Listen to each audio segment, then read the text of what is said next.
দেশের সকল নাগরিকের জন্য সংবিধানে ঘোষিত সমতা, মর্যাদা ও ন্যায় বিচারের অধিকার নিশ্চিত করতে এবং বৈষম্যের শিকার প্রান্তিক জনগোষ্ঠীর সুরক্ষা জোরদারে একটি সমন্বিত বৈষম্য বিরোধী আইন প্রণয়নের আহ্বান জানিয়েছেন বিভিন্ন নাগরিক সংগঠনের প্রতিনিধিরা। দুপুরে রাজধানীর একটি হোটেলে আয়োজিত জাতীয় সংলাপে এ আহ্বান জানান বক্তারা।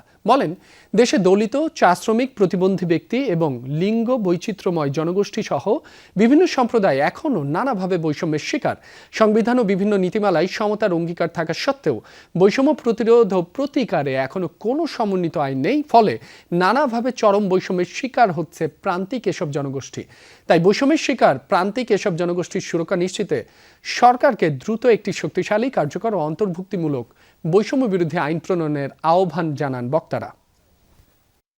আমরা বারবার একটা কথা বলছি যে শুধু আইন হলে হবে না, আইনের প্রয়োগ, কিন্তু আমি মনে করি আইনও দরকার। আমরা যদি শুধুমাত্র আইন করি, আইনের বাস্তবায়ন না করি, সেক্ষেত্রে কিন্তু যে উদ্দেশ্য নিয়ে আমরা সবাই বসছি সেটা বাস্তবায়িত হবে না। এইখানে যারা উন্নয়ন সংস্থা, যারা প্রতিনিধি আছেন, তারা যেসব সুপারিশ দিচ্ছেন বা দেন, এই জিনিসগুলো যদি আমাদের আইনে অন্তর্ভুক্ত করা নাও সম্ভব হয়, কিন্তু বিধিমালার ভিতর যে আমি ওই জিনিসগুলো অ্যাড্রেস করে বিধিমালা করব, এরকম একটা কমিটমেন্ট পার্লামেন্টের বা আইনের ভিতরে থাকা দরকার।